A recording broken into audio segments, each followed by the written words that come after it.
కేంద్ర మంత్రి కిషన్ రెడ్డిపై మంత్రి పొన్నం ప్రభాకర్ ఫైర్ అయ్యారు. బండి సంజయ్ను తొలగించి కేసీఆర్ కు బినామీగా అధ్యక్షుడైన కిషన్ రెడ్డి ఇప్పుడు బీఆర్ఎస్ కు బినామీగా ఉన్నారని ఆరోపించారు. కాంగ్రెస్ హయాంలో అభివృద్ధి జరగటం కిషన్ రెడ్డికి ఇష్టం లేదన్నారు. కులగణన రీసర్వేకు సంబంధించి గత నెల 16వ తేదీ నుంచి 28 వరకు అవకాశం ఇచ్చామన్నారు పొన్నం. కానీ బీఆర్ఎస్ నాయకులు కేసీఆర్, కేటీఆర్, హరీష్ రావు రీసర్వేలో కూడా సమాచారం ఇవ్వలేదన్నారు.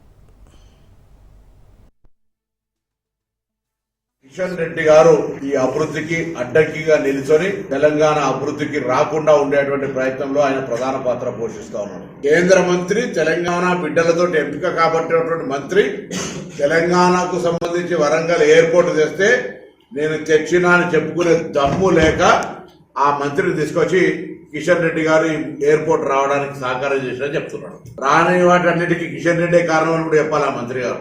ఆయన రిప్రజెంట్ చేస్తున్న హైదరాబాద్ కు సంబంధించి కూడా ఏం నిధులు తీసుకురాలే. ఎయిర్పోర్ట్ కు సంబంధించి కిషన్ రెడ్డి గారు ఎన్నడైనా కేంద్ర మంత్రిగా ఎయిర్పోర్ట్ కావాలని ఒక లెటర్ అయినా రాసినాడా అని అడుగుతా ఉన్నాం. తెలంగాణ బిడ్డగా నిజంగా ఒకవేళ మీ డిఎన్ఏ తెలంగాణ రక్తం అయితే తెలంగాణ అభివృద్ధి కోసం గట్టిగా ప్రధానమంత్రిని తీసుకొని ఒక డెలిగేషన్ రాబట్టే ప్రయత్నం లోపల కిషన్ రెడ్డి వైఫల్యమైందో, కేంద్రం నుంచి తెలంగాణకు రావాల్సిన నిధుల సేకరణ విషయం లోపల కిషన్ రెడ్డికి స్ట్రాటజీ లేదు, కిషన్ రెడ్డి దగ్గర ఒక ఆలోచన లేదు. ఇగో ఇది కిషన్ రెడ్డి గారు చొరవతో చెప్పుకునేటువంటి దుస్థితి, అవమానకరమైనటువంటి పరిస్థితి తెచ్చుకోకు.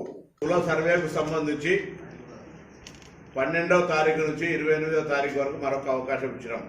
అవకాశం ఇచ్చిన తర్వాత కూడా నేను వాళ్ళందరికీ కూడా స్వయంగా వాళ్ళకంతా ఎందుకో ఇబ్బంది ఉన్నదని ఫారాలు కూడా పంపిన కేసీఆర్ గారికి, హరీష్ రావు గారికి, కేటీఆర్ గారికి. కానీ వాళ్ళు ఇప్పుడు కూడా మొన్న కూడా మళ్ళా ఈ సమాచారాన్ని ఇవ్వలే. సో వాళ్ళకు ఈ అంశం మీద మాట్లాడే నైతిక హక్కు లేదు. కిషన్ రెడ్డి గారు ఈ